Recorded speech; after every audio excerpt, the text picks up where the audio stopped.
Perfecto, ya puede dar inicio. Buenas tardes, amigos, abogados y estudiantes de Derecho. Yo soy el abogado Byron Casillas y en este evento académico realizado por Naula Cor y GWS voy a ser el moderador. Les comunicamos a ustedes que nos pueden seguir por TikTok, por Facebook, a Naula Cor y a Byron Casillas Tapia. Hoy día vamos a tratar un tema sobre legalidad y derechos constitucionales. Vamos a tratar la sentencia 3064-22-EP/25. ¿Qué dijo la Corte?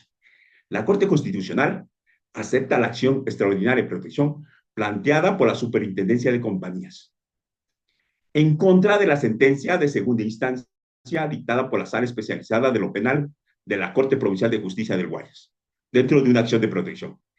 Este organismo concluyó que la sentencia impugnada vulneró el derecho a la seguridad jurídica, como es de su conocimiento establecido en el artículo 82.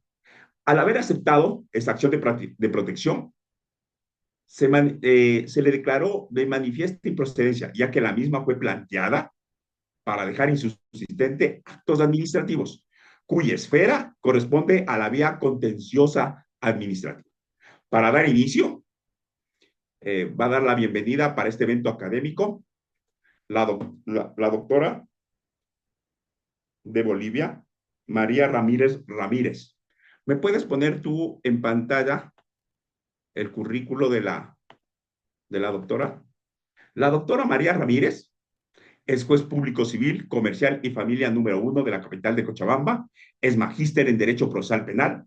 Tiene un diplomado en Derecho Civil, Familia, Niñez y Adolescencia de la Ley 1173 y Educación Superior. Y es juez de la provincia de Arque y Punata y exsecretario del Juzgado de Sentencia y Sala Penal. Le vamos a dar la bienvenida a la doctora María Ramírez, porque también Naula Cor está haciendo un convenio con la magistratura de Cochabamba en Bolivia. Mi doctora Ramírez, le doy el uso de la voz para que le dé la bienvenida a los participantes de este evento académico. ¿Cómo está? Muy buenas noches y a todos también los participantes. En principio, agradecer de manera infinita a los anfitriones de este evento y pues resulta de que yo soy representante de la Asociación de Magistrados de Bolivia, también del departamento de Cochabamba y pues muchas gracias por la invitación. También desear a todos los participantes que aprovechen el análisis de este evento, de esta sentencia constitucional que está muy novedosa para este evento, ¿no? Solamente decir muchas gracias y también decir que este viernes 13 la Asociación de Magistrados está suscribiendo un convenio para que podamos nosotros aportar también con nuestros conocimientos y también solidificar y también compartir ¿cómo se puede decir esto? Compartir también nuestros conocimientos jurídicos, ¿no? Y a la vez solidificarlos. Simplemente decir eso, doctor. Muchas gracias nuevamente por la invitación. Gracias, mi doctora María Ramírez. El día viernes estaremos firmando un convenio con la magistratura de Bolivia. Gracias. Antes de iniciar este evento, miren, la Corte inicia en una parte y dice: la superintendencia sostiene que la Corte Provincial emitió una sentencia carente de sustento normativo, pero no incorporó informes y dictámenes utilizados como base para el texto de la resolución. Pero existe una sentencia y un precedente jurisprudencial en la sentencia 234-18-CER, que lo tratamos en el otro conversatorio, en donde señala la Corte que la falta de notificación o ocultamiento de los informes motivados le priva a la sumariada la posibilidad de conocer el contenido del mismo, a pesar que existe ya un precedente. Para dar inicio, vamos a dar al primer ponente, va a tener 20 minutos y los participantes pueden hacerle preguntas durante 5 a 10 minutos. Es el doctor Vladimir Andosilia Rojas. El doctor Vladimir Andosilia Rojas es especialista en garantías jurisdiccionales y reparación integral por el Instituto de Altos Estudios Nacionales del Ecuador. Es magíster constitucional y contemporáneo de la gobernanza local por la UB y es presidente de la Asociación de Apoyo y Defensa del Derecho de Personas con Autismo y tiene experiencia en Derecho Constitucional, Derecho Penal, Laboral, Educativo y Discapacidades. Doctor Vladimir Andosilla, un gusto haber aceptado para ser ponente por Naula Cor. Le damos el uso de la voz. Muy buenas tardes y noches a todas las personas que nos escuchan y nos están viendo por las distintas redes sociales. Eh, Creo que para poder referirnos a la sentencia 3064-22-EP/25, creo que siempre partiremos de analizar el antecedente del caso. Indudablemente, esta es una acción extraordinaria de protección presentada por la Superintendencia de Compañías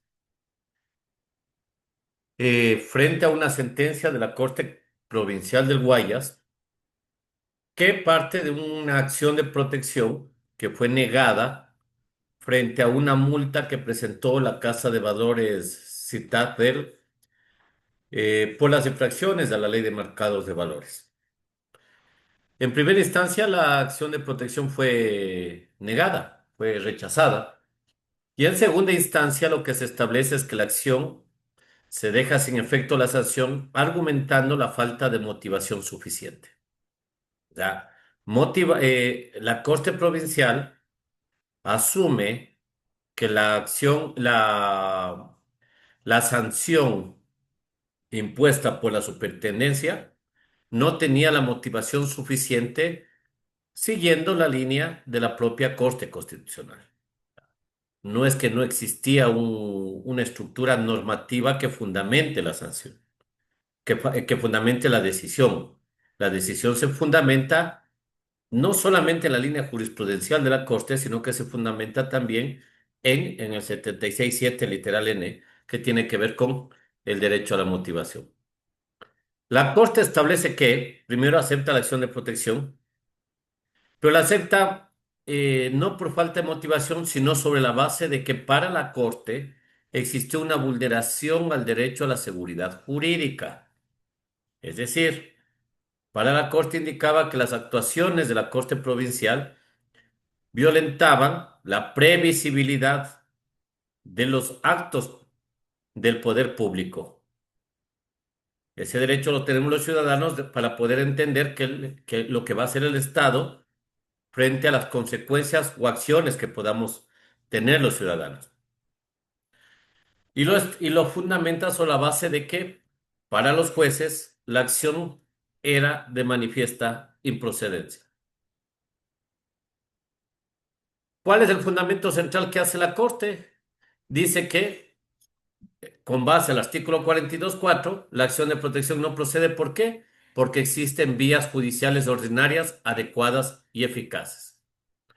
Y en este caso, la vía correcta era la jurisdicción contenciosa administrativa. Más adelante, ¿cuáles son los efectos que establece la Corte? Deja sin efecto la sentencia provincial, declara la manifiesta improcedencia de la acción de protección, ordena el archivo del proceso y dispone iniciar los procesos disciplinarios que se dan. ¿Cuáles son los límites que yo analizo, los límites estructurales de la acción de protección? La Corte en esta sentencia establece que, en primer lugar, la acción de protección no tutela conflictos de mera legalidad.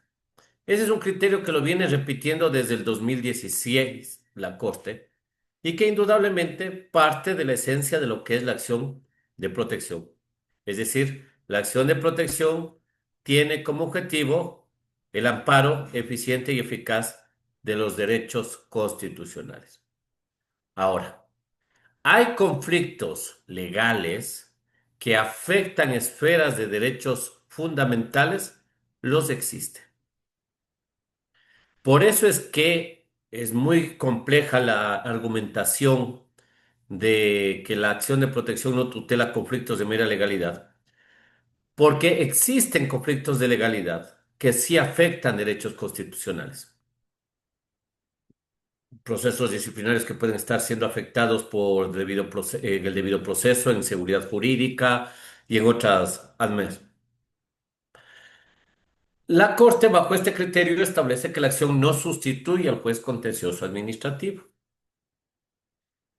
Entonces, el fundamento bajo este criterio, ¿qué significaría? Significaría que el ciudadano, el abogado, cuando presenta la acción de protección, lo que tiene es que dejar en claro que no se está tratando el elemento de legalidad, sino la esfera constitucional de la acción, eh, de la acción u omisión de la persona, del servidor no judicial. Ahora, a mí ahí tengo una preocupación que también se da. La administración pública se expresa mediante actos administrativos. Entonces, cuando uno entra a cuestionar una actuación de la administración pública, lo que uno entra a discutir es si es que ese acto administrativo afectó o no los derechos fundamentales de otras personas. Y eso es lo que para el juez puede ser entendido como un tema de mera legalidad. La Corte establece que no sirve para anular sanciones, declarar prescripción o valorar prueba administrativa. Pero claro, ahí viene el elemento fundamental. Si una sanción afecta a derechos fundamentales, indudablemente la Corte lo puede establecer.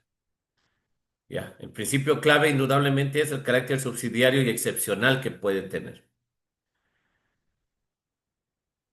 La Corte, ¿qué es lo que establece? La seguridad jurídica como el límite.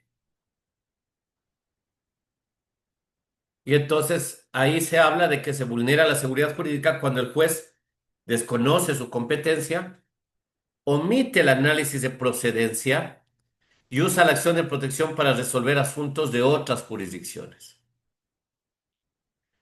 Esta es una reflexión muy compleja porque eso hace que los jueces terminen discutiendo los temas de competencias o analizando los temas de competencias y no la esencia de la violación del derecho. Porque en teoría la competencia del derecho del juez constitucional se da en base a qué? A que discute la vulneración del derecho constitucional, no del tipo de actuación administrativa que violentó el derecho, sino que se entra a discutir el derecho constitucional. Y en ese marco, la Corte entra a discutir, cambia un enfoque que tradicionalmente la tiene en las acciones extraordinarias de protección, no entra a discutir el tema de motivación de la sentencia, sino entra a discutir el tema de la competencia del juez constitucional. ¿Cuál es el tema que aquí establece la Corte? Establece entonces la famosa manifiesta improcedencia versus la desnaturalización. La Corte califica el caso como de manifiesta improcedencia, pero el voto concurrente habla de que existió una desnaturalización de la acción de la acción de protección. Cuando hablamos de manifiesta improcedencia, estamos hablando entonces de que la anulación de la sentencia, mientras que la desnaturalización habla de una subversión radical de la garantía. La manifiesta improcedencia no tiene o no implica automáticamente una sanción y la desnaturalización puede configurar un error inexcusable. Ahora, este es un concepto, el de la manifiesta improcedencia es un concepto que construye la Corte Constitucional. No es que es un concepto que se encuentra en la Constitución o en la ley, es un concepto que la Corte lo establece. Yo aquí creo que comete una de los errores que comete y que luego le llevará más adelante a la propia Corte a reflexionar en un Twitter, una comunicación en redes sociales en donde establece que la Corte es garante de la seguridad jurídica de los recursos del Estado, ¿no? Porque el asunto es de que la actuación de la Corte privilegia el rol del control del abuso de garantías, pero descuida parcialmente la función pedagógica al no desarrollar con igual intensidad criterios positivos cuando sí procede. Es decir, la Corte indica, no procede en estos casos, pero cuando es de reflexionar las excepcionalidades, es decir, cuando sí procede, la Corte lo que termina es poniendo conceptos sumamente vagos. Y eso es lo que ocurre, por ejemplo, en la sentencia 2006, en la famosa sentencia que tiene que ver con la improcedencia de las acciones de protección en los conflictos laborales entre los trabajadores o servidores públicos y el Estado ecuatoriano. ¿Qué es lo que te habla ahí? Te habla de tres conceptos generales: discrimen, una grave afectación a la dignidad humana u otros casos que puedan menoscabar a la persona, dice. Pero claro, eso pone a que las personas con discapacidad, las personas que se encuentran en estado de gravidez, de embarazo, o cualquier otra persona que se encuentra subordinada, tenga que demostrar su condición de discrimen que se dio al momento de ser separada de la institución. Es decir, la víctima de una vulneración del derecho termina teniendo que demostrar cuando la línea principal que establece la propia Constitución es de que en casos de discrimen la carga de la prueba está en el Estado. ¿Qué posibles efectos puede generar esto? Indudablemente un riesgo de vaciamiento de lo que es la acción de protección. Cada vez la acción de protección se está acercando más a lo que es la acción de amparo, lo que es el amparo. Y esto está haciendo que jueces rechacen preventivamente acciones bajo este criterio. Dos, que se debilite el carácter garantista del artículo 88 de la Constitución y entonces termina estableciéndose como la acción de protección como un mecanismo sumamente excepcional y lo que significa entonces es la restricción al acceso efectivo a la justicia constitucional. Ahora, en los hechos, esta sentencia constituye un hito en la delimitación de las competencias en la acción de protección al reafirmar su carácter subsidiario, no revisional y no contencioso administrativo. Sin embargo, su énfasis en la improcedencia plantea desafíos relevantes para el Estado constitucional de derechos, particularmente en lo que respecta al equilibrio entre el control del abuso y la tutela efectiva de derechos fundamentales. Es decir, no estamos en contra de que se controlen los abusos que se han dado. Existen abusos en las garantías jurisdiccionales, han existido abusos, pero eso no puede justificar la limitación de la tutela efectiva sobre los derechos constitucionales. Es indudable que este fallo fortalece la seguridad jurídica del Estado, a favor del Estado, pero deja abierta la discusión planteada con claridad con el voto concurrente sobre si una jurisprudencia excesivamente restrictiva puede terminar erosionando la función garantista de la justicia constitucional. Y en especial en un país como el nuestro, en que la justicia contenciosa administrativa es una justicia sumamente lenta, no solo por la falta de jueces, no solo porque todavía en el contencioso administrativo de Pichincha todavía se siguen tratando temas antes del COGEB y temas COGEB, sino porque la propia construcción del proceso contencioso administrativo, la propia construcción de las dos audiencias, las propias características que tiene que tener el proceso subjetivo y el proceso objetivo, hacen que ese proceso sea un proceso más largo que termine entonces afectando derechos constitucionales, por ejemplo, en el caso de los servidores públicos que terminan siendo desvinculados de manera ilegal e inconstitucional. Esto es básicamente un pequeño resumen, un pequeño abrebocas que quería plantearlo para poder luego conversar con el resto de abogados y poder ir discutiendo de mejor manera los alcances y las perspectivas que tiene esta sentencia. Eso es. Gracias, doctor Andosilia. No sé si algún participante desea hacerle alguna pregunta. Dice, con esta sentencia se vacía el contenido real de la reparación integral. Puede vaciarse, indudablemente, porque terminan ahorita discutiéndose de que entonces la reparación económica, por ejemplo, o la reparación al proyecto de vida, debería tratarse en el contencioso administrativo. Eso es lo que hace que hoy los mecanismos de reparación en acciones de protección realmente sean meramente declarativos y no signifiquen necesariamente una verdadera reparación a los derechos vulnerados. Correcto.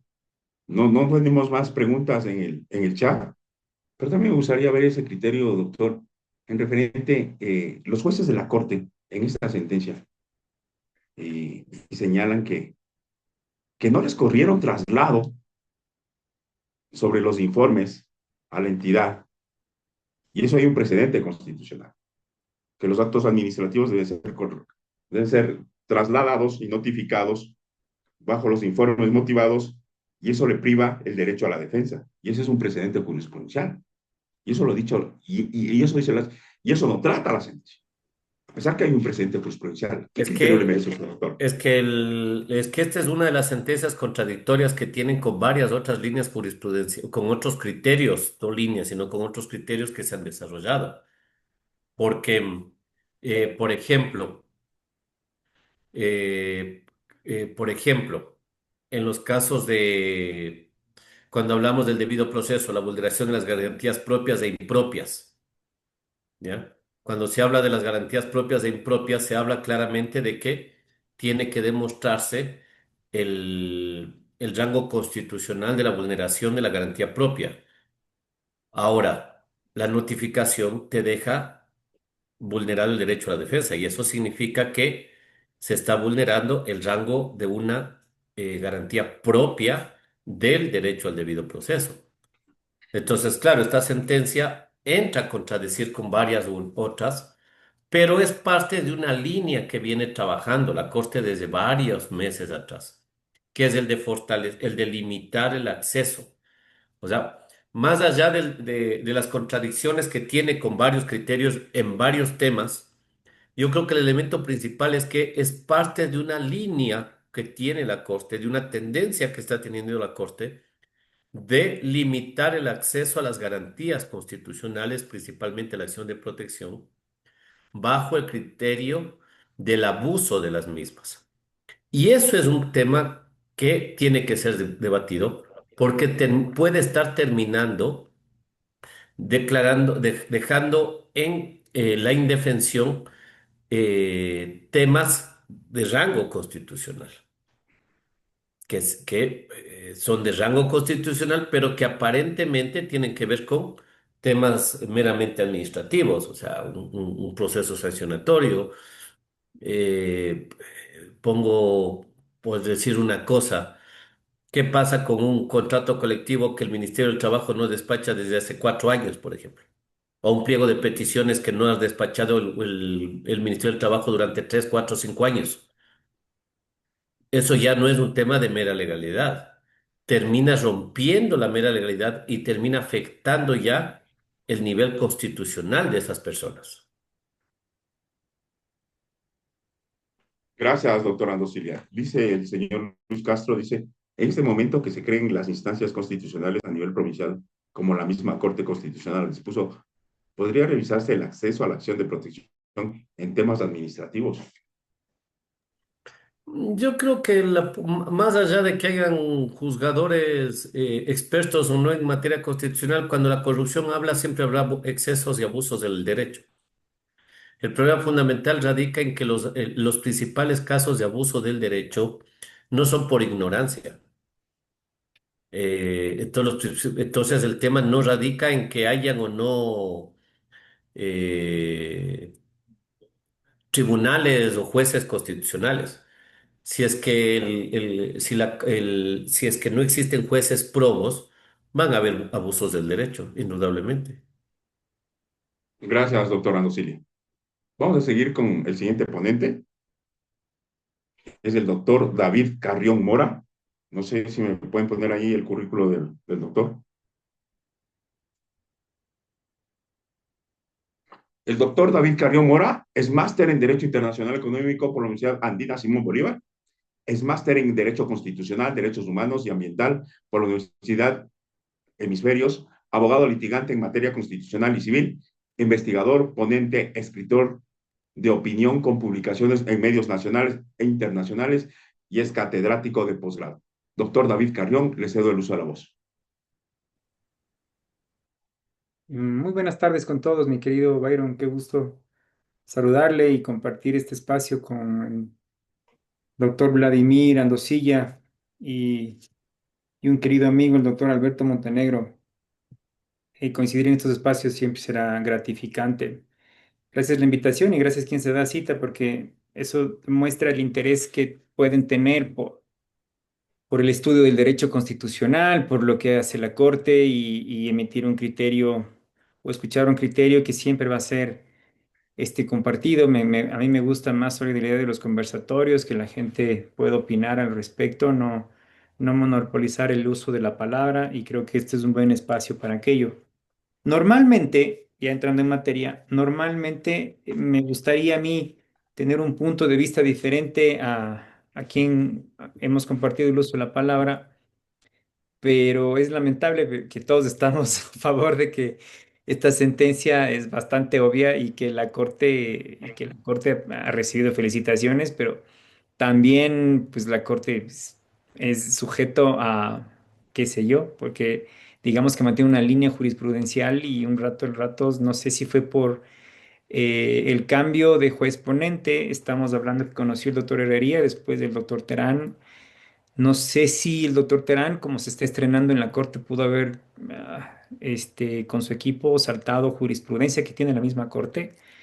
Y entonces ahí tenemos un resultado. ¿Cuál es mi análisis de esta sentencia? Creería yo que podría ser una sentencia porque tiene una particularidad y podría ser una sentencia que sí sea una regla, ¿no? Lo que hablamos del núcleo de la ratio decidendi, se conoce esto, y que se siente un precedente, ¿no? Y lo explico por qué. En el párrafo 14 de la sentencia dice que la pretensión es que se dé de baja el título de crédito, el cobro de la multa y que se declare la no necesidad del pago de una caución alguna. Entonces, esto es meterse, es decir, a través de una sentencia, ya meterse a un tema estrictamente de legalidad, ¿no? Es decir, se va en contra de lo que diría la norma y entonces pensaría yo que la Corte, cumpliendo sus mismas sentencias, ejemplo, la sentencia número 109-11-IS/20 y la 1943-15-EP/24, ustedes la pueden chequear después, en la que dice que se debe identificar una regla del precedente y se debe exponer por qué la regla del precedente se aplica al caso. Y la regla del precedente dice que se debe subsumir los hechos del caso concreto para extraer su decisión en una regla. Pues para mí, la Corte tenía una oportunidad de decir cuando la pretensión en una acción de protección sea darse de baja un título de crédito, sea darse de baja el cobro de una multa y que no se exige el pago de una caución alguna, cuando sea esta la pretensión, vamos a sentar un precedente obligatorio que tenga un núcleo de ratio decidendi y por lo tanto, en estos casos en específico, va a existir esta regla de precedente. Pero la Corte se aventura a algo que me parece a mí extremadamente obvio y dice, no es procedente porque no cumple el artículo 42, numeral 4 de la Ley Orgánica de Garantías Jurisdiccionales y Control Constitucional, que dice que los actos administrativos tienen que ser impugnados en su vía idónea. Pero aquí hay una salvedad también en el 42, número 4, que habla de que, salvo que se demuestre que la vía no fuere adecuada ni eficaz. Entonces, aquí viene, digo yo, la contradicción por lo siguiente, ¿no? En una acción de protección, usted la presenta porque quiere que se declare vulneración a derechos constitucionales, ¿ya? Esa es la regla. Y si se va al tema administrativo, tema ordinario, usted quiere que se declare la ilegalidad, en este caso de un acto administrativo. Pero ¿dónde está el tema aquí o dónde está la clave? Es que también se puede presentar una acción de protección y coincido aquí con el doctor Andosilla, es que uno puede presentar una acción de protección por la vulneración al derecho de la seguridad jurídica, que es un tema de legalidad. Pero bueno, la Corte ahí puso una excepción bien clara y dijo que no puede ser solamente por vulneración a la seguridad jurídica, porque eso sería un tema de estricta legalidad, sino que esa vulneración a la seguridad jurídica esté conectada a vulneración de otros derechos constitucionales. Entonces, en ese caso, perfectamente es presentable una acción de protección. Después decir que el artículo 42, numeral 4, por lo tanto, no es procedente una acción de protección. A mí me parece que es más o menos descubrir el agua tibia y creería que desperdició una oportunidad la Corte en sí sentar una regla de precedente, señalando en estas condiciones, porque eso sí es lo que dice la sentencia 109-11-IS/20, que habla de un hecho concreto y que sea único. Ese hecho único puede sí tener una sentencia interpretativa que sea de precedente. Entonces, simplemente a través de su ponente, la Corte ha dicho, en general, es improcedente cuando es 42 numeral 4. Yo no le veo aquí que sea algo que pudieron haber dicho que este es algo novedoso. Me parece que es redundante. Y me parece además que en esa facultad que tiene la Corte, porque deben saber ustedes que cuando se presentan las acciones extraordinarias de protección de acciones constitucionales, la Corte tiene la potestad de emitir una sentencia que reemplace la sentencia que vulneró derechos. No así en el caso de sentencias de envía ordinaria, porque ahí lo que tiene que hacer es retrotraer al momento en que se vulneró el derecho y que otro tribunal o otro juez conozca el proceso. Pero en los casos de garantías jurisdiccionales, la Corte tiene la potestad de emitir una sentencia en reemplazo y esto es lo que hizo. ¿Qué es lo que le falta? Y perdón que sea muy redundante, es haber señalado, porque además existe sentencia o lo dice la misma Ley Orgánica de Garantías Jurisdiccionales y Control Constitucional, que debe existir la frase dentro de la sentencia que la Corte se aparta de X sentencia o de X regla, ¿no? Que ha sentado precedente y ahora emite una nueva regla en reemplazo. Acuérdense ustedes la famosa que decía la motivación tiene que estar basado en lógica y bla, bla, bla. Y ahora sí existe una que se emitió nuevamente y dice la corte se aparta. Esa frase no es que nace simplemente porque quieren poner una sentencia, sino porque es obligatorio para los jueces constitucionales señalarla y ponerla para que así nosotros que nos gusta estudiar el derecho constitucional o las sentencias, sepamos que se generó una regla jurisprudencial o un precedente obligatorio y ninguna de estas dos cosas ocurre en la sentencia que estamos analizando ahora. Entonces, insisto, perdón la insistencia, es que tuvo una oportunidad magnífica la Corte en este caso de decir que en estos casos, como lo leí, la pretensión, y me gusta repetirlo porque creo que es la clave de aquí, es que se dé de baja un título de crédito. No es posible a través de una acción de protección, por eso me parece obvio, pero por último, podían haberlo sentado en una sentencia y decir, efectivamente, esto es para sentar una regla precedente. Dice que se declare, que se dé baja el título de crédito y que no existe necesidad del pago de una caución alguna. Entonces veo que estas cosas eran obvias como para que los jueces decidan que no era procedente. Bueno, la Corte Provincial lo hizo en mayoría y ahí está el resultado final. Este es mi análisis, estoy abierto a lo que puedan preguntar, compartir, intervenir, por favor, bienvenido siempre. Doctor David, hay una pregunta en el chat, dice, excelente tema, tengo una duda. ¿Las instituciones públicas pueden presentar una acción de protección? Porque es la superintendencia de compañías. Una acción extraordinaria de protección debe ser, ¿no? La extraordinaria, claro. Lo que pasa es que ellos son accionados, están en dos instancias y, digamos, agotando la última instancia que se les faculta la norma, por eso presentan la acción extraordinaria de protección. Dice Gabriela Alexander Rodríguez, dice, la Corte Constitucional viene a ser el máximo órgano de discrecionalidad constitucional a no apegarse a sus propios precedentes. Sí, yo creo que aquí lo tengo que manifestar, no sé si están de acuerdo todos, pero lo manifiesto de ser el órgano máximo de administración e interpretación constitucional. Hoy sí diré yo que ha habido unas extra limitaciones, pero sobre todo contradicciones. Entonces, me parece que falta un estudio ahí de investigación respecto a sus propias sentencias, como para que no puedan ser contradictorias y más bien deberían ser complementarias. Y aquí en este caso sí existe contradicción. Ya, otra persona dice que si puede repetir el número de las sentencias que usted lo citó para que puedan copiar Con todo los gusto. abogados. Tengo dos sentencias que hablan del precedente. Es importante que las puedan tener a mano y chequearlas.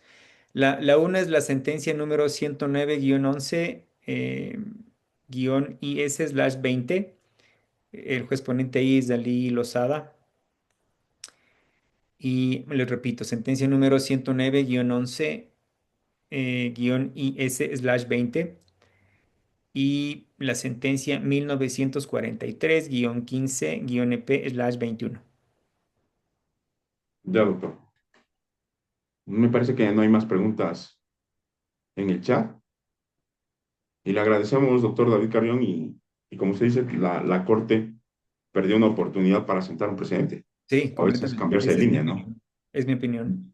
Dentro de esa parte hay un proceso, incluso dado por Corte Constitucional, en el caso también, no sé si ustedes lo pueden anotar y lo pueden revisar, en el caso 3018-22-EP, en donde la Corte eh, acepta la acción extraordinaria de protección presentada en contra de la sala especializada de la Corte Provincial de Pichincha, donde vulnera la seguridad jurídica al encontrar que la decisión aceptó una acción de protección de manifiesta improcedencia y en primer punto dijo dejar sin efecto dos resoluciones emitidas por la Superintendencia de Compañías. Y la otra es dejar en firme una resolución emitida por la mencionada superintendencia que fue favorable al accionante del proceso de origen y disponer que la determinación del monto se tramitará a juicio sumario al tratarse por particulares. ¿Qué es lo que dijo la Corte? Si ustedes pueden ver en el párrafo 49, sí, en el 49,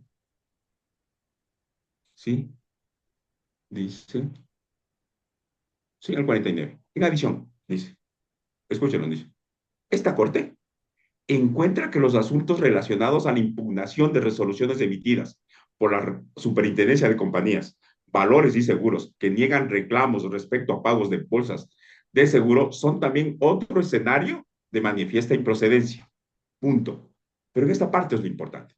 Sin perjuicio de que puedan existir situaciones excepcionales que pueden adquirir relevancia constitucional en procesos de reclamos de pagos de pólizas de seguros ante la mencionada superintendencia, siempre y cuando exista una correlación directa con la dignidad de las personas o una afectación intensa de los derechos constitucionales, cuestiones que deben ser analizadas caso a caso. ¿Qué pienso yo? Que la sentencia de la 3064 también debía de fundamentarse en esa parte, porque llega a darse a entender de que como abogados, todo acto administrativo no podría ir a la vía constitucional. Sí, Hay excepciones. sí. Después, Byron, quisiera aportar en algo que se me pasó y este es un punto importantísimo. Sí, por supuesto. No, la Corte ve raro que uno diga que a través de una acción de protección se deje sin efecto un acto administrativo. Pero finalmente ese es el efecto de una acción de protección. Es decir, si se encuentra vulneración de derechos de un acto administrativo, tiene que quedar sin efecto, ¿no? Y entonces a la Corte le parece raro que la pretensión sea esa. Por eso digo yo desperdiciaron. ¿Por qué? Porque es un proceso de lo que se ve que tiene nexos, que tiene un informe técnico para llegar a la sanción. Y entonces, claro, todo eso en su conjunto, digamos que la Corte lo vio como errado para llevar a través de una acción de protección.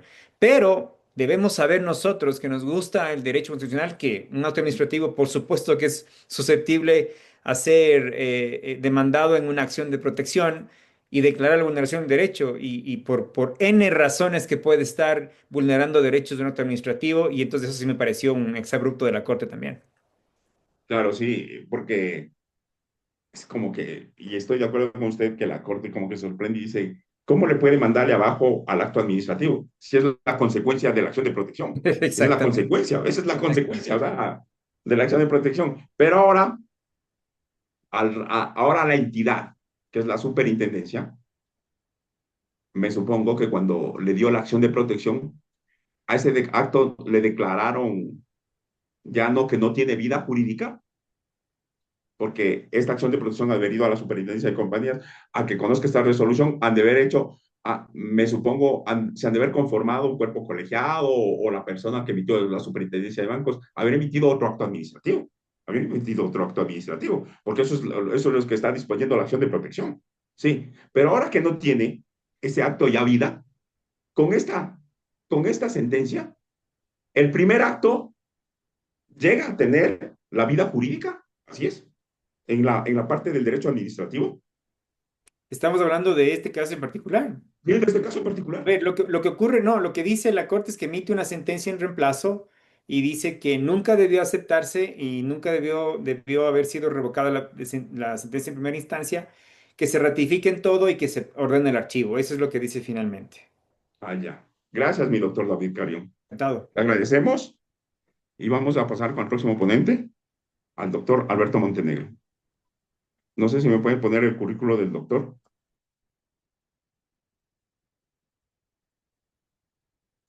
El doctor Alberto Montenegro es abogado por la Universidad Técnica Particular de Loja, es magíster en Derecho Procesal y Litigación Oral, litigante especializado en Derecho Público Constitucional, Administrativo, Sancionador, lleva en defensa de los derechos humanos y constitucionales, incluso ante la Corte Constitucional. Les informo, yo también les sigo por Twitter al doctor Alberto Montenegro. Les invito a todos los participantes que le puedan seguir en Twitter. Bueno, he aprendido mucho en esa parte que sube las sentencias y da una explicación clara sobre este derecho constitucional. Le agradezco, doctor Alberto Montenegro, por haber aceptado la invitación de Naula Cor y le cedo el uso de la voz. Muchas gracias, doctor. Esta invitación de Naulacor es realmente fascinante. Estos espacios para compartir nuestros criterios. Y bueno, también un saludo al doctor Vladimir Carrión, un directo amigo. Y también pues a todos ustedes, al doctor Ando Silla también. Un saludo muy cordial. Mire, realmente, bueno, me siento consternado realmente con lo que está pasando en el Ecuador, ¿no? En lo que tiene que ver a la administración de justicia. Eh, no tenemos nosotros realmente quien tutele nuestros derechos constitucionales, nuestros derechos humanos como ciudadanos, ¿no? Vemos que en definitiva solamente está en el papel la administración de justicia, no solo en el ámbito constitucional, sino también en el ordinario, en todas las materias. Y bueno, hoy justamente ha sucedido algo que en el ámbito que todos debemos conocer, las injusticias de las cuales estamos nosotros presos o somos presa fácil de la injusticia social y de la falta de tutela de derechos y de acceso a la administración de justicia. Y bueno, aparte de eso, pues ya sabemos que tenemos una corte que también solo está en el papel, porque para mí no existe corte constitucional en este país. Últimamente ha dado mucho de qué hablar, no por sus buenos fallos, sino por la violación de estos. Y parece que no es por el hecho de que eh, por ignorancia, sino por arbitrariedad, ¿no? Por todos esos.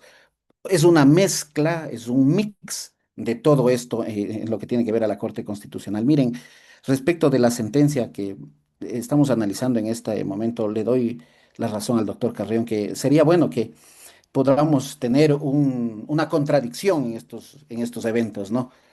Pero no es posible, porque todos estamos de acuerdo en que las decisiones que toma la Corte Constitucional son realmente una barbaridad. En lo que respecta pues a esta sentencia, nos deja en el desconcierto porque no sabemos a qué atenernos. La Corte Constitucional, a través de una sentencia 041-13 CEPCC,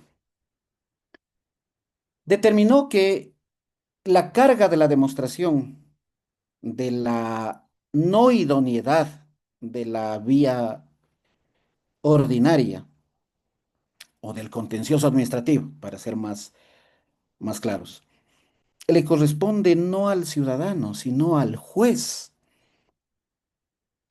Y de esa regla de precedente que dictó hace 13 años, no se sabe si en este momento se apartó, no se sabe si esta sentencia que acaba de dictar la 3064 es una sentencia hito.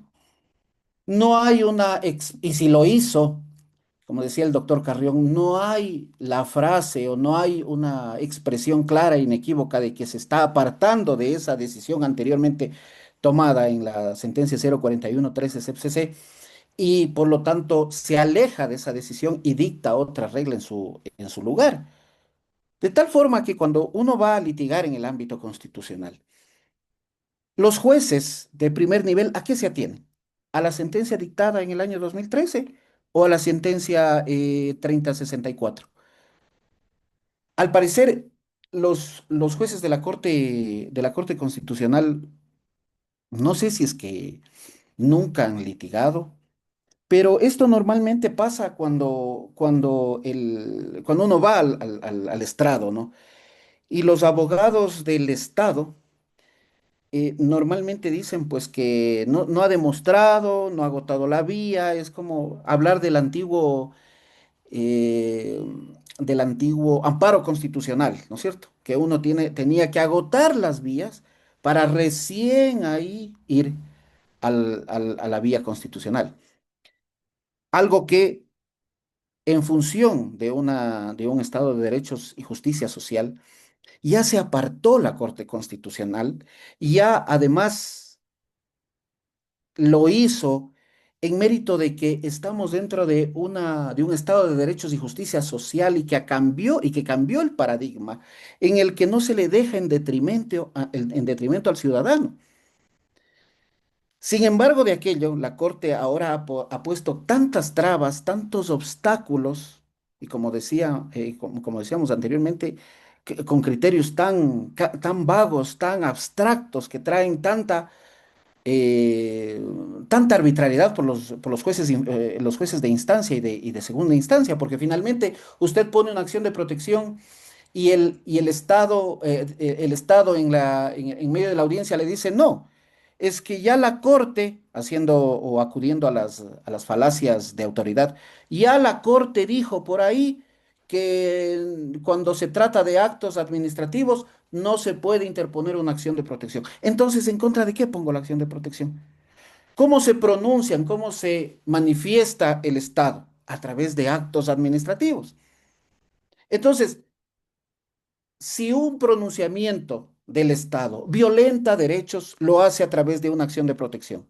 Pero si a la Corte Constitucional le llama poderosamente la atención que se haya interpuesto una acción de protección en contra de un acto administrativo, entonces finalmente hay que preguntarse, ¿para qué sirve la acción de protección? ¿Para qué la incorporó el legislador o el constituyente y el legislador la incorporaron en el ordenamiento jurídico? Para nada. Porque finalmente, pues como no hay cómo interponer en contra de un acto dictado por la administración pública, entonces no hay cómo utilizar esta herramienta, ¿no? Hay un aforismo en el derecho que dice que cuando las autoridades dictan decisiones abstractas, están preñadas de arbitrariedad, porque un juez puede dictar de una forma, el otro juez puede dictar de otra manera, pero hay algo imprescindible que yo les quisiera compartir. Miren, hace exactamente un año y medio, yo gané una acción extraordinaria de protección, cuya génesis fue una acción de protección. Es la sentencia 1451-20 EP/24. Esta sentencia de la Corte Constitucional, o más bien dicho, este caso devino de una acción de protección que se dio en contra de un acto administrativo dentro de un procedimiento administrativo sancionador. Y sin embargo, la Corte aquí se acepta la acción extraordinaria de protección por falta de motivación, remite a la Corte Provincial que correspondía y ordena que se conforme otro tribunal para que resuelva y decida, o conozca y resuelva, y le da una recomendación la Corte, que tenga en cuenta los parámetros establecidos en la sentencia 2006, que finalmente dice que no se puede interponer acciones de protección en contra de actos administrativos que hayan resuelto cuestiones laborales entre el Estado y los administrados. Entonces no se sabe, en definitiva, para qué sirve la acción de protección. Si finalmente ni siquiera la misma Corte conoce de sus propias sentencias. Esto pasaba en la antigua Corte Suprema. Recordarán ustedes que habían sentencias contradictorias. Una sentencia decía una cosa, otra sentencia decía otra. Por eso es que lo fundamental, lo básico para que una persona pueda llegar a ser, o para que un abogado pueda llegar a ser juez de la Corte Constitucional, tiene que al menos conocer la línea jurisprudencial. Debe tener un mapa en la cabeza de las líneas jurisprudenciales. Nadie en este mundo puede saber todas las sentencias, ¿no es cierto? Nadie puede saber de memoria todas las sentencias, pero al menos debe saber la línea jurisprudencial, si es que, como decía el doctor Carrión, si es que una sentencia es fundadora de línea jurisprudencial, si es parte fundamental o digamos, es parte de la línea jurisprudencial, o si es una sentencia hito que se aparta de esa línea jurisprudencial.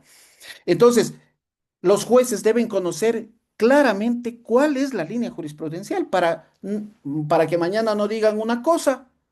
Ay, es que en el 2018 ya se ha dicho otra cosa y finalmente, como no me estoy apartando expresamente de ese criterio que ya se dio en el 2018, entonces nos deja en mayor incertidumbre a los ciudadanos, lo que significa finalmente que hay una violación a la seguridad jurídica.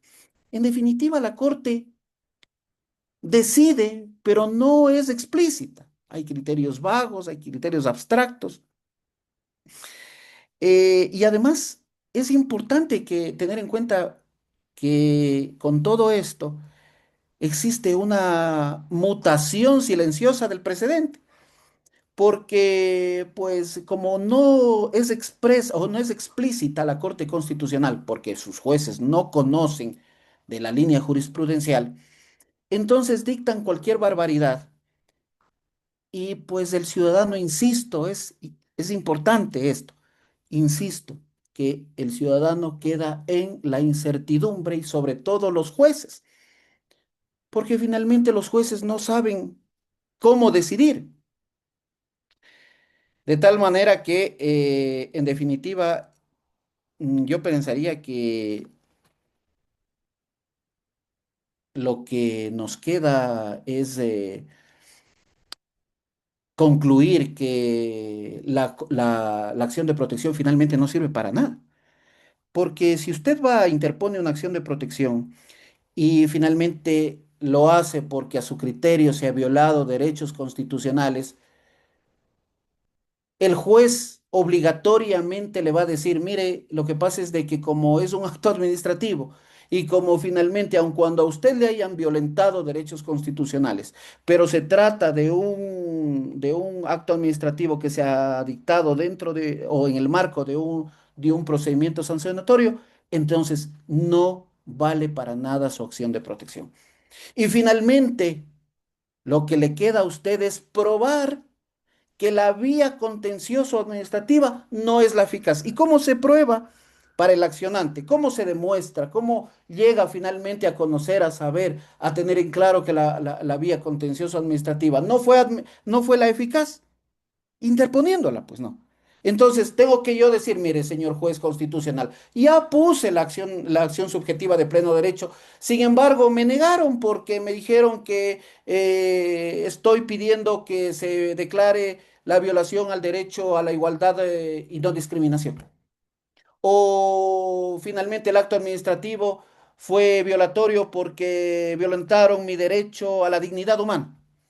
Y como la vía contencioso administrativa me dijo que no es eficaz o no es la competente para que yo, para declarar violación de derechos constitucionales, entonces después de 5 años que ya me negaron, fui incluso a la Corte Nacional de Justicia, entonces vengo donde usted, señor juez constitucional, para que usted declare eso. Pero además la Corte, en cierta sentencia, acaba de decir que cuando usted interpone acción subjetiva, ya no puede poner por los mismos cargos acción de protección, ¿no es cierto? Entonces, ¿cómo yo finalmente puedo determinar que la acción o la vía ordinaria no fue eficaz? ¿Cómo puedo hacer eso? Entonces, no puedo probar, ¿no es cierto? No puedo demostrar eso. Pero finalmente también me dicen que yo demuestre que, porque eso implícitamente lo están diciendo. No es que expresamente lo dicen, pero implícitamente la carga la atribuyen al accionante. Entonces, mire, señor juez, la acción subjetiva no es la adecuada para que yo, para que se me reparen mis derechos constitucionales. Entonces, ¿cómo demuestro que esa vía no es la adecuada? ¿Fue al contencioso? No, no ha ido al contencioso, entonces tiene que ir finalmente. Entonces, ¿qué la hacen?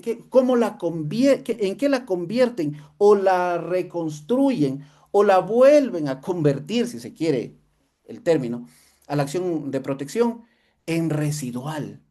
Que finalmente hay que agotar todo y finalmente ir a la acción de protección.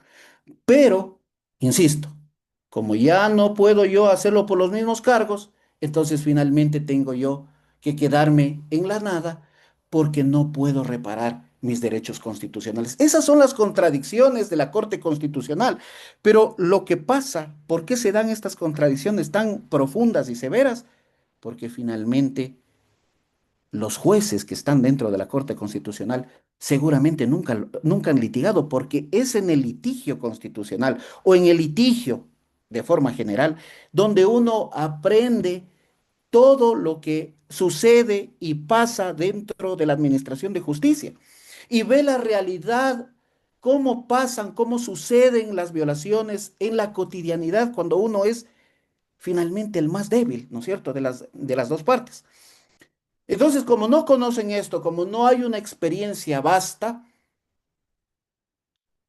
se contradicen en sus decisiones, le dejan al ciudadano finalmente en la indefensión. Esto es una violación clara al acceso a la justicia, porque si no me puedo ir a la justicia ordinaria y tampoco me puedo ir a la justicia constitucional porque me ponen tantas trabas, entonces finalmente me están violando el derecho al acceso a la justicia. Entonces, ¿qué se puede concluir? Que el ciudadano cuyos derechos constitucionales se han violentado no puede o no tiene una herramienta eficaz para poder declarar y reparar esos derechos. Pero yo considero que esto es una cuestión eminentemente política, ¿no? Porque recientemente en contra de un acto administrativo, o digamos, en contra ni siquiera de un acto administrativo, sino que a un cliente mío le llaman por teléfono, un cliente con nombramiento definitivo. Le llaman por teléfono de una institución X y le dicen, mire, señor, señor fulano de tal, desde mañana usted ya no tiene que venir al trabajo porque se le ha dado por terminado su nombramiento definitivo y permanente. Por teléfono, un X le llama. En efecto, él va y le dicen, ¿sabe que ya no puede usted entrar? Porque ya le llamamos y le notificamos por teléfono que usted queda excluido de la institución. Es una violación grosera bajo todo punto de vista de derechos, pues, ¿no? Se interpone la acción de protección, el juez de primer nivel niega la acción de protección, interponemos acción, digamos, el recurso de apelación, la Corte Provincial revoca la decisión, la administración interpone extraordinaria de protección y le admite la acción extraordinaria de protección. Hace poco me llegó el auto. Y le admite la acción extraordinaria de protección, indicando que podría existir un error inexcusable de los jueces de la Corte Provincial por haber desnaturalizado la acción de protección. Entonces, ¿qué se espera? Primero, a ver, cuando usted, en este caso, ¿cuándo el señor puede contabilizar o computar los 90 días cuando le llamaron por teléfono? ¿Cuándo le puede? Oiga, ¿sabe qué, señor juez del Tribunal Contencioso Administrativo? La razón de notificación, no tengo razón de notificación porque me llamaron por teléfono. Ah, ok, ¿y desde cuándo opera los 90 días? No sé, porque como me llamaron por teléfono, entonces yo no sé si poner ahora, mañana, pasado, en un año, en 10 años, porque no tengo un acto administrativo, no tengo nada. Entonces, finalmente, ya, no es en contra de actos administrativos, es en contra de un llamado, de una llamada por teléfono. Y finalmente la Corte Constitucional sospecha que hay un error inexcusable de la Corte Provincial, de un tribunal de la Corte Provincial de Pichincha. Entonces, prácticamente lo que está haciendo la Corte es desapareciendo la acción de protección, porque yo considero que hay intereses en el fondo políticos, porque el derecho constitucional es estudiar la arquitectura del poder, la arquitectura del Estado. Y finalmente, creo yo que hay intereses de poderes innominados, lo que sea, de desaparecer estas garantías, estas herramientas para tutelar los derechos constitucionales. Entonces, esa es, digamos, mi criterio respecto de todas estas decisiones y concretamente de esta decisión que la Corte Constitucional ha dictado y ha vuelto a ser tan objeto de hasta burlas, ¿no? De todos, porque al final del día no se sabe qué mismo vamos a hacer. Ese es mi criterio. Gracias, doctor Montenegro. Bueno, hay una pregunta en el chat, dice, si el artículo 11, numeral 8 de la Constitución prohíbe medidas regresivas que disminuyan el ejercicio de los derechos, las sentencias restringen la acción de protección, constituyen un desarrollo legítimo de la garantía o una limitación regresiva contraria a la Constitución. O sea, mire, yo pienso que son decisiones totalmente regresivas de derechos, del derecho a la tutela judicial efectiva, del derecho a la seguridad jurídica y pues del derecho a la dignidad humana, porque finalmente cuando uno interpone una acción de protección, lo que se trata es de que se tutele justamente eso, ¿no? El núcleo central de la persona, que es la mente.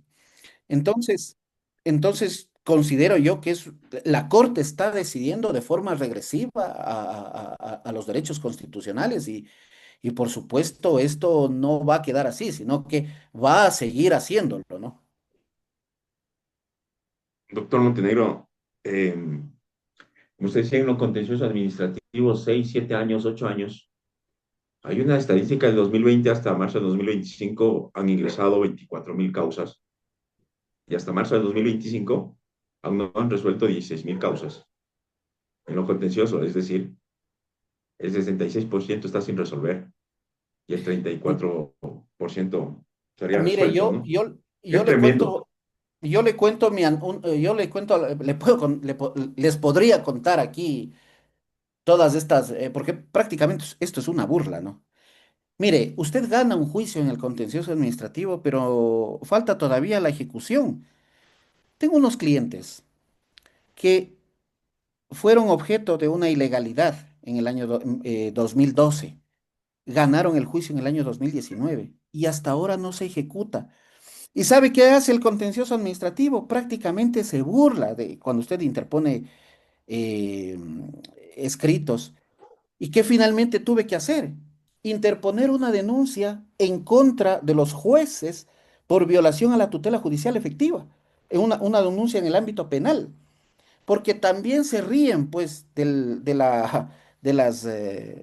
ámbito administrativo ellos. Entonces me tocó interponer una denuncia en contra de los jueces, de los tres jueces que no ejecutaban la decisión en la justicia penal para que algo se muevan. ¿Qué es lo que hacen los jueces? Ordenan que la indemnización sea pagada en una cuenta de Ban Ecuador. Imagínense la burocracia que se forma después de años, ¿no? Que vaya a una cuenta del Consejo de la Judicatura. Yo les pido que la indemnización vaya a la cuenta de mis clientes. En lugar de eso, niegan y disponen que vaya a Ban Ecuador. Ban Ecuador dice, no sé, a mí no me han pagado. Bueno, se forma una burocracia. Y después que esa plata, que se certifique, si es que está ahí, ok, si está, dice Ban Ecuador. Después otro escrito, se corre traslado con lo que dice Ban Ecuador, ok. Presento el escrito diciendo, ya, si es que está la plata ahí, entonces ordenen que ya nos paguen. Ahora que Ban Ecuador tiene que mandar a la cuenta del Tribunal Contencioso Administrativo para que después usted interponga una petición al Tribunal Contencioso Administrativo. Bueno, un año a pesar de que ya la plata ha sido pagada. Pero antes de eso, la administración pública le dice eh, que no hay presupuesto, que esa plata no estaba presupuestada al inicio del año. En definitiva, un mar de problemas que se le... Esa es la administración de justicia que tenemos. Y además, el aglutinamiento de procesos que existen dentro de estas causas, ¿no? Porque imagínese, usted interpone una acción, yo tengo acciones que las interpuse en el 2021. No hay ni siquiera audiencia preliminar. Imagínense, han pasado 5 años y todavía no me convocan a audiencia preliminar. De tal forma que, pues, ¿qué clase de justicia es eso? Entonces, ¿qué va a pasar? Que usted gana el juicio, va a la Corte Nacional, la Corte Nacional se le demora 3 años más y para que se ejecute otros 2 años más. 10 años para que usted acceda a la justicia. ¿Por qué?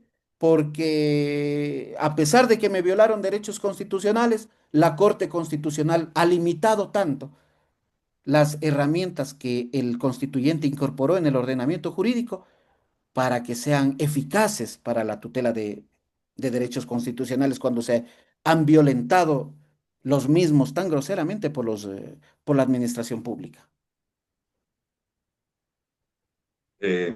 Doctor, dentro de su parte dice, desde el 2008, ¿no? La Constitución, hoy 2025, 17 años, y desconocemos qué es la acción de protección, Lo que pasa es porque de que, la justicia, lo que pasa es que no sirve para nada. O sea, mire, claro, sirve para nada. en esta misma sentencia dan un catálogo, digamos, un chorizo de causales por las cuales uno no puede interponer acción de protección. Y prácticamente es por todo. O sea, en definitiva, ¿para qué sirve? Habría que preguntarle a la Corte, oigan, bueno, ok, ya, hay este catálogo de cosas por las cuales no se puede interponer la acción de protección. ¿Cuándo se puede poner acción de protección entonces? ¿Cuándo? ¿Para qué sirve? Ya, ok, para que uno no abuse, para que no se aglutine de garantías jurisdiccionales, más aún, ahora que el ofrecimiento es que hayan, ofrecimiento digo, que hayan unidades en cada cantón, ¿no es cierto?, constitucionales, que tampoco el Consejo de la Judicatura, como está en otras cosas, el Consejo de la Judicatura no ha cumplido con este mandato popular y dictado también por la Corte Constitucional de incorporar las unidades judiciales. Pero imagínese usted, cuando solamente en un cantón haya un juez constitucional, le va a tocar negar todo, pues, porque me da pereza hacer tantas sentencias. Entonces, eso también tenemos que ver. Mire, yo fui y algunos de aquí quizás fuimos funcionarios judiciales y sabemos cómo funciona, cómo opera adentro. Cuando llega una acción de protección, el juez ni siquiera la lee, ni siquiera sabe de qué se trata. Y finalmente dice, la voy a negar. Porque no es que la Corte Provincial, que resuelva la Corte Provincial. No, Entonces, mire, eso pasa porque, por experiencia personal le digo. Por otro lado, no es que la justicia constitucional tampoco es tan rápida, ¿no? En términos hablando en tiempo. Mire, yo tengo una acción, una medida cautelar interpuesta en el cantón Guayaquil en febrero del 2022. Han pasado 4 años y el juez ni siquiera aboca conocimiento. Entonces, qué es lo que ha mandado a decir el juez? Que él es el juez y que él sabrá cuándo se pronuncia respecto de de la medida cautelar, que debe ser urgente, inmediata, y que además yo le estaba argumentando que está de por medio la salud y la vida de la gente que estaba interponiendo. O sea, que había un riesgo inminente de violación de derechos constitucionales. Y sin embargo, el señor, 4 años. ¿Y usted qué cree si es que le va a poner una denuncia en el ámbito administrativo por negligencia manifiesta? Seguramente le dicen que no, porque mire, aquí hay un espíritu de cuerpo. Yo sé que aquí pueden haber incluso jueces, pero hay un espíritu de cuerpo incluso para blindar las decisiones o las actuaciones judiciales. Entonces, realmente nosotros como ciudadanos de a pie no tenemos una herramienta eficaz que nos haga, o sea, primero no hay corte constitucional, ¿sí? Y segundo, lo poco que decide la Corte Constitucional, que dicho sea de paso, ¿sabe por qué no hay tanta línea jurisprudencial? Porque, a ver, cuando uno litiga en materia constitucional, no, tiene que dejar de lado decir, a ver, voy a buscar en el Internet qué es el derecho digamos, qué es el debido proceso, qué es el derecho a la motivación, qué es lo que tiene que hacer uno. Primero, buscar la línea jurisprudencial para saber si el caso que nos trae nuestro cliente se subsume a alguna regla de precedente y decirle al juez, oiga, la corte ya dijo que los jueces tienen que decidir de esta forma, de tal manera que usted tiene que, basándose en lo que determina el artículo 436 de la Constitución, usted tiene que decidir de esta forma para respetar el precedente. Eso se llama el stare decisis. Entonces se hace más fácil litigar en materia constitucional. ¿Por qué? Porque nuestro caso se subsume a una regla de precedente. Pero, qué pasa en nuestro país? Que existe poca línea jurisprudencial porque la Corte se cierra y entonces no permite que hayan casos o que hayan, digamos, escenarios constitucionales para que la gente pueda acudir a la justicia constitucional. Otro caso, miren, en el año 2022, en julio del 2022, ciertos casos que yo, que se hizo o que se llevó a cabo o que patrociné, fueron seleccionados por la Corte Constitucional para que puedan dictarse este inicio de línea jurisprudencial. Han pasado 4 años, desde julio del 2022, ya van a ser 4 años, y la Corte no se manifiesta. Y de esos casos análogos, hay más de 1.200 personas que han interpuesto acciones de protección.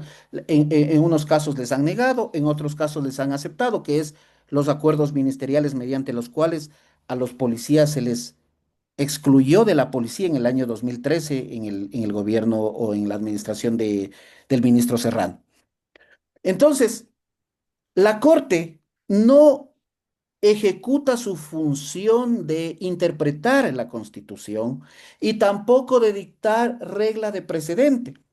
De tal manera que también por ese lado hay una inseguridad jurídica porque usted no sabe cómo litigar en materia constitucional, porque no sabe cómo mismo le va a o en qué se va a basar el juez. Y más que todo, el juez no sabe cómo dictar finalmente una decisión. Por eso es que en la interna de los juzgados o de las unidades judiciales le dicen, ¿qué también será esto? Mejor neguemos para que la Corte Provincial sea la que cargue el muerto. ¿Verdad es eso? Doctor, hay una pregunta. Dice, ¿esta sentencia del doctor Cedillo esta sentencia podría haber sido objeto de aclaración y ampliación por razones de oscuridad, ambigüedad, contradicción o falta de precisión, considerando como norma supletoria coge. O sea, sí se puede interponer una aclaración, o digamos, un recurso horizontal, ¿no? Pero de pronto sí lo pusieron, ¿no? No sabemos si es que se la interpuso o no se la interpuso. Pero igual van a negar. Claro, porque han de decir que sí está clara o sí está amplia. Ingeniero Stalin, ahí está el doctor Edison Quesada levantando la mano. No sé si le puedes dar el uso a la voz. Doctor Quesada, no sé si usted puede, si lo autorizaron para dar. Ya, le doy el uso a la voz, doctor Quesada. Muy amable, doctor Byron, señores panelistas, doctores, todos quienes han comparecido el día de hoy. Agradezco la gentileza de la invitación y este espacio es muy importante. Resumidas cuentas, todo lo que se ha hecho el análisis y gracias a los casos que han puesto de ejemplo, pero todo se resume en cuándo es, en este caso, idónea la vía y cuándo es eficaz, porque si nos están resumiendo todo en esta sentencia, como dice el doctor Montenegro, a un espacio limitadísimo, por poco imposible de acceso a la justicia constitucional, entonces, ¿qué líneas jurisprudenciales, porque tampoco hay, para establecer cuándo es eficaz la justicia ordinaria y cuándo no lo es? ¿Cuándo es idónea la justicia ordinaria y cuándo no lo es? Porque ahí justamente es lo que decía el doctor con la sentencia del 2013, que debía justificar el señor juez que no es la vía idónea. Si la desnaturalización de la misma es la que nos ha dado paso a este tipo de incongruencias en la sentencia. Ahora, si yo me voy a una acción de protección, me niegan, voy a la justicia ordinaria, les comento algunos casos y como este ejemplo para concluir, resulta que el Tribunal Contencioso Administrativo me acepta una demanda del año 2019 y me dice porque incurre en una de las causales de nulidad del acto, en el número 1 del 105, que es cuando es violentatoria a la Constitución. Entonces es inconstitucional. Cuando hay una violación a un derecho constitucional, tuve que irme al contencioso administrativo para que me diga que es inconstitucional lo que un derecho constitucional ha sido violentado, lo que no hizo la acción de protección. Entonces, ese panorama, esa oscuridad, al no tener las reglas claras de cuándo es idóneo, cuándo es eficaz la vía ordinaria, también limita el acceso a la tutela judicial efectiva. Entonces, no sé si los panelistas nos puedan dar luces al respecto, porque los criterios dicen no podemos entonces basarnos en que la demora del contencioso sea suficiente. ¿Y otro argumento entonces podemos dar? Muchas gracias. Gracias, doctor Quesada.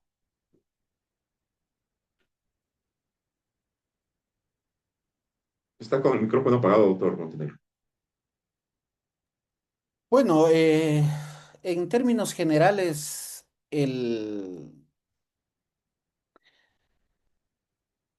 lo que ha dicho pues la sentencia del 2006 es se interpone la acción de protección cuando se viola la dignidad humana. Pero la dignidad humana es abstracto, ¿no? No sabemos, digamos, es subjetivo, porque para mí la dignidad es quedarme sin trabajo, que me saquen o que se viole mi proyecto de vida, ¿no? Yo tenía, por ahí alguien decía, alguien en una audiencia que recién pasé, decía el abogado del Estado, decía, eh, el hecho de que el señor haya tenido nombramiento definitivo y que se le haya violado su proyecto de vida porque no puede comprarse una casa, porque no puede educar a los hijos, no es violar la dignidad humana, decía. O sea, usted gana o se somete a un concurso, para poner un ejemplo, usted se somete a un concurso de méritos y oposición, gana ese concurso de méritos y oposición, es parte de la administración pública.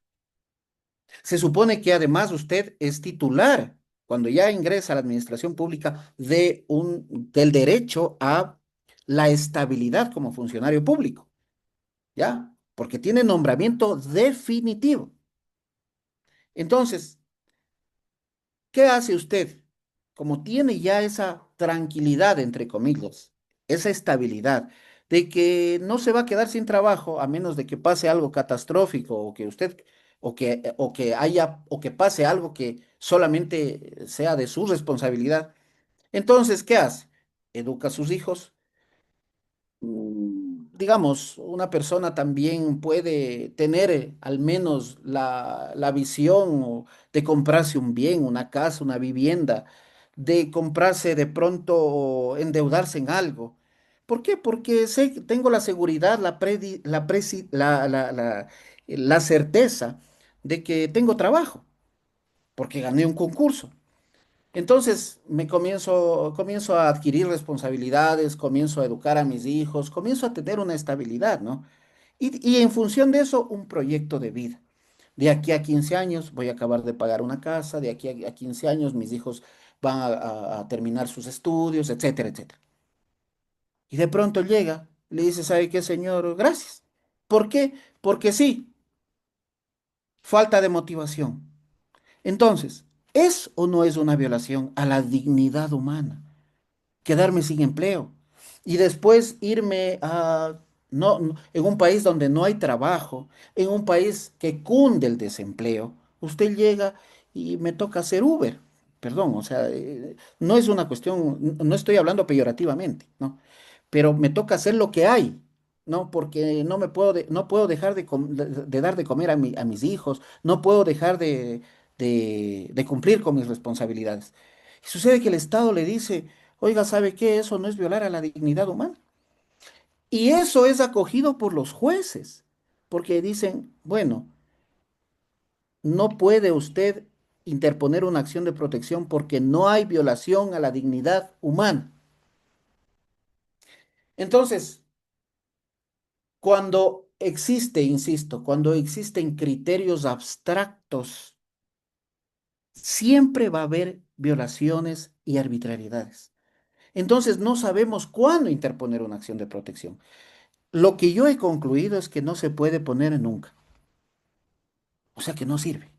O sea que no es eficaz. Esa herramienta no es eficaz porque la Corte da un catálogo un listado tan extenso que finalmente no me queda nada. O sea, y en definitiva, ¿qué es la dignidad? Porque para mí es quedarme sin trabajo, o para mí es hacer un ejercicio de discriminación. Para la persona que está al frente decidiendo es otra cosa. Y para el abogado del Estado es otra cosa.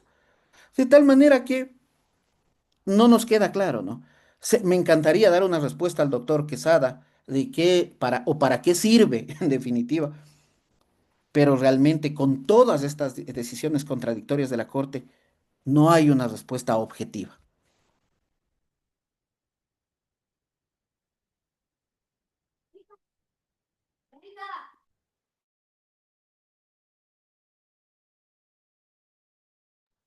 Bueno, vamos a ver si nos puede contestar esta pregunta el doctor David Carrión.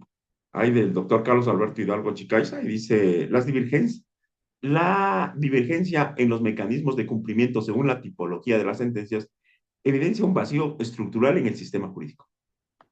¿Sí? En los fallos, ¿sí? En los fallos ordinarios, los fallos ordinarios,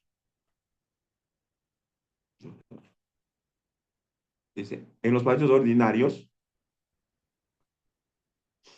ya, según la tipología, en los fallos ordinarios del Tribunal Contencioso Administrativo, su ejecución, dice, a ver,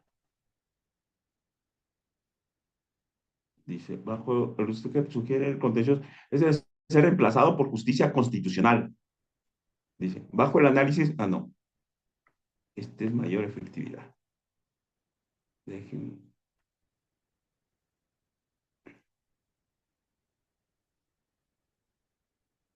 Dice,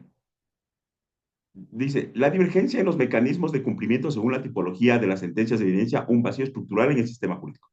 En los fallos ordinarios del Tribunal Contencioso Administrativo, su ejecución depende en gran medida de la voluntad de la administración, lo que disminuye la eficacia real. Frente al incumplimiento suele recurrirse a la Fiscalía por el artículo 282 del COI. Sin embargo, son escasos los casos en que se formulan cargos. En contraste, las sentencias constitucionales prevén consecuencias más severas, como la destitución del funcionario, lo que les otorga mayor efectividad mediante la acción de incumplimiento. Resulta necesario que el legislador armonice estos regímenes para garantizar un estándar uniforme y fortalecer la tutela judicial efectiva. Me encanta la pregunta, la verdad. Y yo ya había propuesto esto en algún espacio y coincido con quien hace la pregunta. Sí, hasta cierto modo es más eficaz el cumplimiento o ejecución de las sentencias constitucionales, porque primero la norma dice, me refiero a la Ley Orgánica de Garantías Jurisdiccionales, dice que el juez tiene que agotar todo para cumplir de manera íntegra su sentencia, incluso que puede modificar autos para que así ocurra, ¿no? Y entonces, y dice que si en caso no ocurriese esto, bueno, vamos a la siguiente instancia que sería la acción de incumplimiento ante la Corte Constitucional. Y la Corte puede declarar lo que tenga que declarar, puede incluso destituir funcionarios, sancionar a jueces y demás. Entonces, de verdad que es eficaz el tema. Sí, yo también pienso que la pelota puede estar en la asamblea como para unificar esto y que en el tema ordinario hay N ejemplos de cómo no cumplen sentencias y simplemente hablamos de una justicia muerta, ¿no? Entonces, estoy de acuerdo que se debería unificar como para tener una sanción más drástica respecto del incumplimiento en las ejecuciones de las sentencias. Gracias, mi doctor Carrió. El doctor Carlos Alberto Hidalgo desea hacer una pregunta. No sé si le das el uso de la voz a Stalin. No sé si puede ser dirigida la pregunta para el doctor José Aldo Cilia. ¿Cómo están, colegas? Muy buenas noches. Sí, bueno, efectivamente quería empezar como que el análisis in praxis en relación a lo que pasa y creo que la mayoría de abogados litigantes sufrimos de este tipo de padecimientos, de totalmente la vaguedad de la forma aplicativa de la acción de protección en la que tenemos en la vida diaria. Y adicionalmente es algo que yo veo que la Corte Constitucional no lo ha visto desde las finanzas públicas. O sea, ¿qué es lo que ocurre? Cuando nosotros tenemos que recurrir a la justicia ordinaria, pasan muchos años y cuando se declara la nulidad, el efecto es de que no existe el acto administrativo, se declaran montos exorbitantes y que le tienen en el vilo a las personas en el caso del derecho administrativo disciplinario, por ejemplo, cuando son destituciones indebidamente dadas o cuando es dentro de este procedimiento de supresión de partidas, compra de renuncias obligatorias, como fue el 813, ha generado un monto exorbitante que el Estado debe cumplir por el pago de estas indemnizaciones. Entonces, la Corte limita un mecanismo rápido que realmente debe haberse preocupado sobre la premura con la que debe presentar el accionante y más no limitarlo tanto para hacerle como una especie de culto, un culto bastante esotérico, a tratar de llegar a una convicción de duda. ¿Por qué razón? Porque la Corte Provincial le termina dando, va a la Corte Constitucional y termina sancionando jueces. Entonces, ¿qué llega? La justicia ordinaria se satura, llega a dictarse una sentencia. Yo fui la persona que dio el criterio comentario del cumplimiento de sentencias en marco a esta forma en la que el legislador no se ha preocupado por ese punto, pero explotan las finanzas públicas. Entonces, ¿quién se ha preocupado en ver cuántos millones de dólares se han pagado por cumplimiento de sentencias? Ya, entonces a la corte le vale perdón, colegas, un rábano. ¿Cuánto tiene que terminar pagando el Estado porque tengamos que recurrir a la justicia ordinaria para que, conforme dijo el colega que me antecedió en la palabra sobre las preguntas, que terminen declarando lo mismo? Por ejemplo, artículo 105.1 del Código Orgánico Administrativo. Es nulo un acto que viole la Constitución y la ley. Entonces, volvemos a lo mismo. Cuando de una manera rápida y eficaz podríamos continuar consiguiendo el mismo resultado, que es lo que quiere el ciudadano. Vamos a eso, o sea, a entender el problema jurídico más allá del papel, sino a lo que busca la ciudadanía y de esa manera tener una verdadera tutela judicial efectiva. Tenemos 17 años de esta institución jurídica con nosotros. Y resulta que en los últimos 6 años, desde esta nueva Corte Constitucional, las cosas han sido, en vez de volverse una autopista del derecho, ha sido una forma empedrada en la cual ese desarrollo jurisprudencial ha sido limitativo de derechos. Entonces, doctora Andosida, quiero escuchar su criterio en relación a esta forma en la que hemos vuelto una piedra en el zapato frente a la verdadera formulación del derecho moderno, que debería ser accesible al ciudadano y no dentro de tecnicismos tan complejos en marco del principio de formalidad condicionada. Bueno, yo, a mí me parece que si bien es cierto, esta sentencia es una sentencia que muy compleja y que es parte de una corriente que la Corte viene desarrollando en torno a limitar las garantías constitucionales. Pero me parece que no es menos cierto que también la ambigüedad y la forma la formación de abogados que tenemos en el país lleva a que se traten de discutir temas que tienen que discutirse, temas de contenido, temas ya de discusiones legales en el área constitucional. Y eso ha generado que en algunos casos se busquen formas de limitar. Eh, yo creo que es necesaria una discusión concreta, no solamente de la justicia constitucional y en general de la justicia ordinaria también. Porque hay temas que no pueden ser tratados en la acción de protección, no solamente en la justicia constitucional, no solamente porque no tratan de derechos constitucionales, sino también porque por lo complejo del caso hace que tengan que haber más tiempo para el proceso de discusión y de construcción de prueba, de alegatos, etcétera, etcétera. Pero es indispensable una visión mucho más de política pública en el país sobre el tema del acceso a la justicia. No solamente en el ámbito del acceso físico o virtual a la justicia, sino también en la posibilidad y la eficiencia de que esos legisladores, de que esos juzgadores puedan decidir. Por ejemplo, hay temas que en el país no se debaten y que son dolores de cabeza. El sistema de citación está colapsado en el país, pero nadie puede el cascabel al gato. Y el sistema de citaciones no solamente es un tema de ampliar motos o de ver si es que consigues el correo, ver si es que le pones ahí. Debería debatirse si se acepta o no, como en otros países, la posibilidad de que existan citadores privados, ¿no?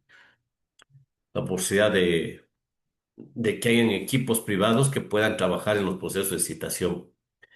Entonces, en el caso en general en el país es necesaria una discusión porque mientras más se demoren los procesos en resolverse, más gasto es para la administración pública. Eso es indudable. Ahora, yo quería plantear un tema que se ha planteado aquí sobre el tema del mecanismo adecuado y eficaz que es la acción de protección. Yo creo que la sentencia 3-19-JP/20 da la respuesta a cómo justificar el término adecuado y eficaz en el marco. En esa sentencia, la Corte dice claramente que para poder motivar o justificar que la acción de protección es el mecanismo eficiente y adecuado y eficaz para resolver ese caso, uno tiene que ubicar primero los derechos en litigio, ¿no? Y lo segundo, el tiempo de procedimiento. Y eso ha hecho que, si bien es cierto, existen estas dificultades que hemos visto en esta sentencia, pero les ha tocado a la Corte ir clarificando también temas que no pueden ser, que no puede haber justificación de que existe otra vía para ser tratados. Por ejemplo, en la sentencia 1937-19-JP/25, que es la sentencia sobre el tema de la estabilidad reforzada de personas con discapacidad y sustitutos. Ahí dejen claro la Corte que cuando hay un tema de estabilidad reforzada, no puede aducirse la existencia de otra vía. Y deja de manera expresa la excepción.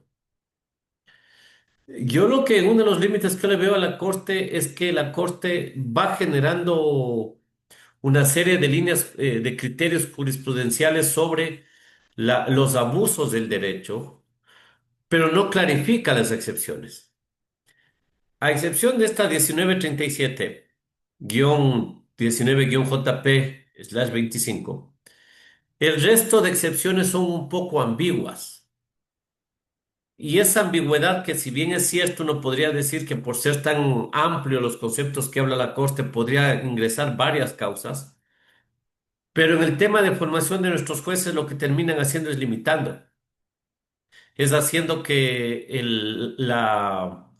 la presunta víctima de violaciones de los derechos tenga que revictimizarse para justificar que esta vía es la eficiente y la eficaz. Porque el criterio de que es el juez el que tiene que argumentar, justificar, si es que toma la decisión de que vaya por otra vía, es un criterio que está en letra muerta. Porque en última instancia, y ustedes como abogados litigantes saben, cuando inadmiten por temas de que existen otras vías para el trato, no es que los jueces motivan, ¿no? No es que explican y por qué es la vía y bajo qué características, ¿no? Entonces, yo creo que la ambigüedad en la cual muchas de las decisiones se están moviendo, se ha movido la Corte Constitucional, genera una grave afectación a la tutela judicial efectiva en materia constitucional. Es indudable eso. Gracias, mi doctor Andosilia. Antes de finalizar el evento, les queremos agradecer a nuestros ponentes, al doctor Carrión, al doctor Montenegro y al doctor Andosilia, por haber aceptado esta invitación de NAULACOR.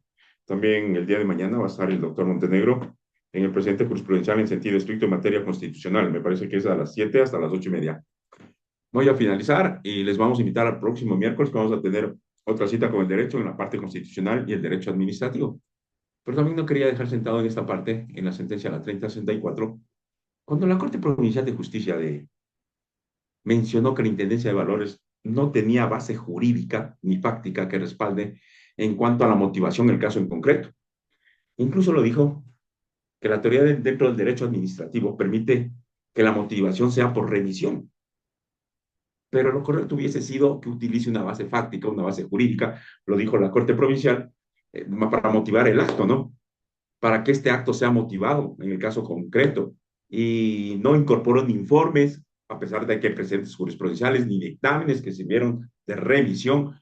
Y miren, hay una sentencia, la sentencia la 1158 que siempre citamos sobre motivación en el 63, dice, a veces los jueces deben de motivar por revisión, hacen total o parcial suya su argumentación jurídica, dice, y contenidas en otras resoluciones judiciales. En la resolución que es objeto del respectivo recurso o acción, la jurisprudencia de esta Corte dice, ha establecido que esta forma de argumentar no supone necesariamente un incumplimiento del criterio rector, pero en eso, dice, habría tal incumplimiento si la remisión es deficiente. El otro no citó nada. Es decir, dice, si el juzgador, además de la remisión, no realiza un pronunciamiento autónomo sobre el tema que se va a decidir y no adopta una postura crítica sobre la suficiencia y la fundamentación de dicha sentencia. Y eso lo dice la Corte en un precedente jurisprudencial en 1158. Bueno, hay varias cosas. Me quedo con lo que dijo el doctor Montenegro. No tenemos acción de protección. Pasaron 17 años. Es por eso que los jueces de primera instancia lo rechazan. El juez de la Corte Provincial lo acepta porque desconocen los parámetros que existe una acción de protección. Como lo dijo el doctor Carrión, no hay líneas, no cambia de línea para poder mencionar en los argumentos, en la argumentación jurídica, cuál línea le pertenece a esta acción de protección, que sería más fácil poder decidir. Nos vemos abocados el ciudadano a que presenten una acción de protección y sea negada. Les agradecemos a todos los ponentes y les invitamos para la próxima semana, que vamos a estar el otro próximo miércoles, en otro conversatorio jurídico tratando temas administrativos y temas en el ámbito constitucional. Les agradecemos. Hasta el próximo miércoles. Cuídense. Gracias. Buenas noches, doctores. Gracias.